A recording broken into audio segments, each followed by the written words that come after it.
Karena dokumentasi itu always help you lah. Cuma masalahnya kita tuh suka mager baca dokumentasi. Nah, obat magernya adalah antara mendownload file dokumentasinya di PDF, lalu dimasukin ke dalam RHG-nya si siapa? RHG-nya si Gemini ataupun si GPT. Bisa juga dengan cara crawling website yang mengandung kata kunci SD, itu juga bisa. Seperti itu. Bayang teman-teman ya. Ini by the way harusnya sesi ya teman-teman. Mungkin masuk sesi teman-teman dulu kali ya. Baru kita lanjut lagi ya, supaya waktunya bisa lebih efektif. Oke, siap. Oke, tepuk tangan dulu buat Safia.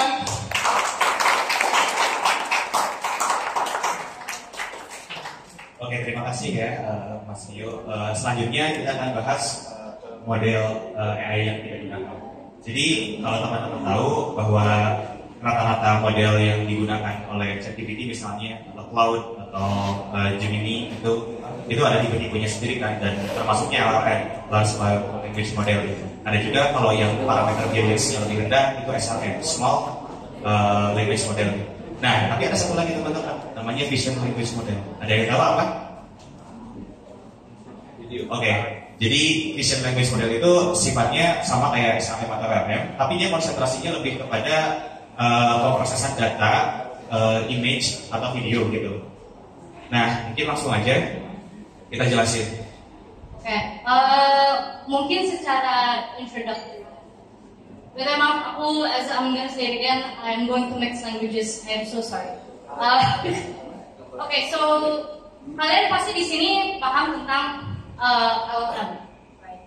I'm pretty sure you all have used ChatGPT, or even kemarin yang dikasih tunjuk about llama serving, using llama models, so on and so forth.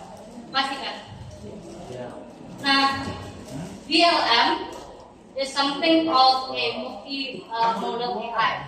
Now, what does that mean? It means that the input is multiple data types, right?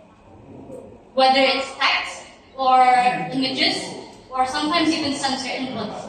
Now, in the case of VLM, it is a combination of computer vision as well as LLM.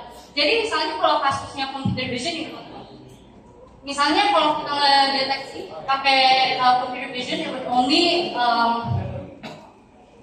identify the objects.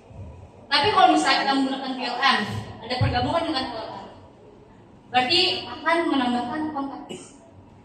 Jadi yang tadinya misalnya kalau pakai computer vision, I don't know if you guys can see this, but misalnya just cat, berapa persen, and then laptop, right? But if you use VLM, nanti it would be something along the lines of a cat playing on top of a laptop. Berarti computer vision mengasih sight, tapi LLM-nya berguna sebagai otak dan juga berbicara. No.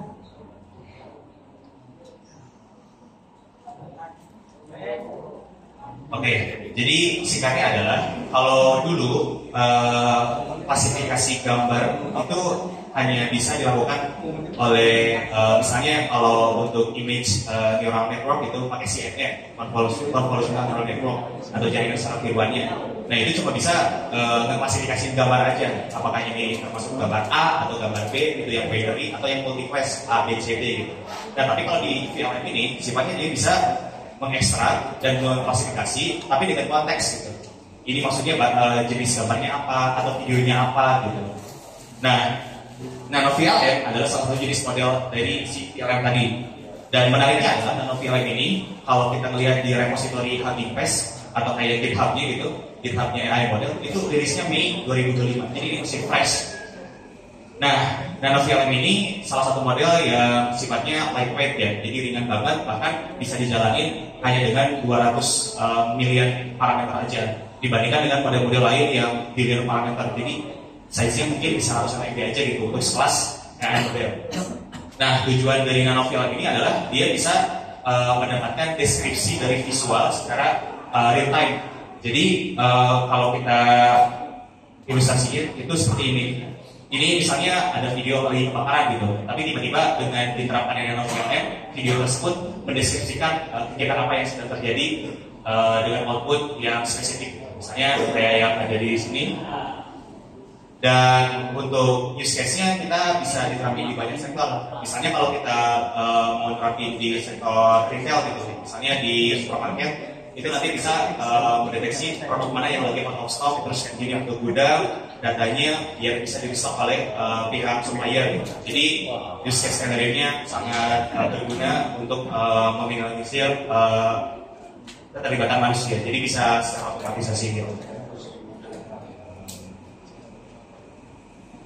Jadi kalau misalnya kita membahas bilangan itu, kita perlu nggak sih? I mean, within a mathematical standpoint, yes, but why? See, when you discuss about AI, when you talk about that, anyone here knows tensor? Tensor. Like in a mathematical perspective, do you know what it is? Not sure what it is. So, here's the thing. Pasti kan kalian juga mungkin pernah dengar kalau GPU itu bagus dalam parallel computing, ya nggak? Right? But what does that mean in the case of AI? So, in the case of AI models run on tensor. Now, what is tensor? It's actually a high-dimensional array. Jadi kalian mungkin pas SMP, SMA pernah belajar matriks kan? Pernah kan? Nah, kalau tensor it's multi-dimensional matrices. Nah, kalau misalnya kalian run inference, nih, do you know what happens with the GPU? It runs multiple millions of parameters using matrices yang kalian berkali-kali